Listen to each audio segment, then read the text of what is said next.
of the firm opinion that these activities that are attended by Emerson Mnangagwa, such as this event of the liberation movements, it should not be funded by taxpayers' money. Really, the taxpayers' money is actually being misused in Zimbabwe. And if you look at the cost associated with Mnangagwa's trip to South Africa, a lot of money is channeled towards that, which could actually help maybe in terms of buying one ambulance, in terms of buying medication for a single hospital.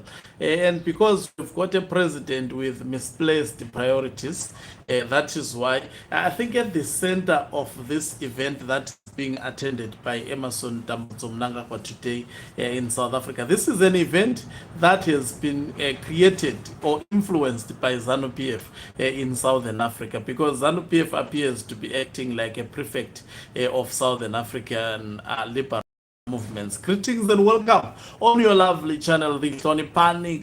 If you're watching us for the very first time, please do remember to press the red or black subscribe button so that next time when we beam live, guess what, you become the very first one to watch us. So Emerson Mnangagwa is heading to South Africa. I'm sure in 2 hours time he would be he would be received in South Africa. He's attending a summit for the liberation movements. We've seen his Secretary General of ZANU-PF is already in South Africa. I think alongside also Chris Mutswangwa, he is already in South Africa. These liberation movements, they are convening. Part of the reason why they have regrouped together, it is to try to keep themselves in power.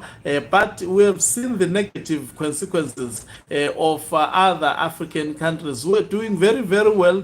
We've seen their association with ZANU-PF actually tainting them. For example, the African National Congress is tainted bagel by ZANU-PF, its association with ZANU-PF, especially during the tenure of Cyril Ramaphosa. ZANU-PF have tainted the African National Congress. Very so bad, but they would never actually see that. At the moment, South Africa stands to actually be sanctioned by the United States of America, and I strongly believe that it is because of the influence of a very, very bad political party like ZANU-PF. So liberation movements meeting basically in South Africa have underscored it, that it is for the purposes of trying to give each other strategies on how to continue remaining in power. Most of them, they are not loved by people. Even those who are in power, they are in power because they have manipulated the systems that they own to actually stay in power, such as ZANU-PF. We've seen ZANU-PF manufacturing its rigging tactics to numerous Southern African countries. So basically, this summit is not for the people of Southern Africa.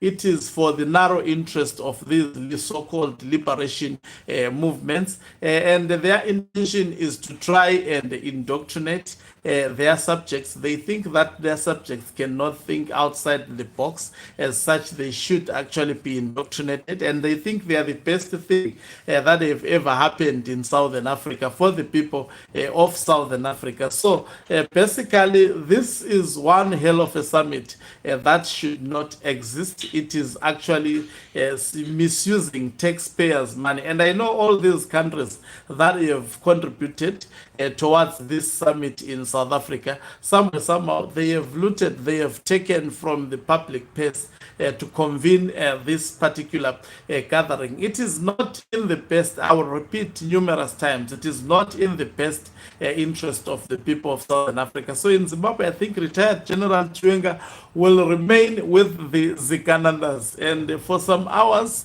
I'm sure Emerson Mnangagwa may go most probably and return tonight or by tomorrow. He would make sure that he returns, because South Africa is not that far.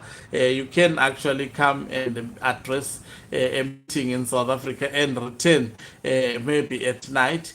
So it remains to be seen whether Emerson Mnangagwa would be spending some days in South Africa, or whether he has some programs lined up for this particular country. And we'll be following that event with keen interest on what exactly would be the development. Hopefully, these leaders will unveil to the members of the public why they are deciding to spend public funds to convene such meetings. Thank you very much for watching us. If you're watching us for the very first time, please do remember to press the red or black subscribe button so that next time when we beam live, guess what, you become the very first one to watch us. You can financially support this channel by pressing the subscribe plus button and be part of our members, well, heartbeat of this channel. You can equally do so by pressing the thanks button and send our stars. Okay, Umhlabane is signing off.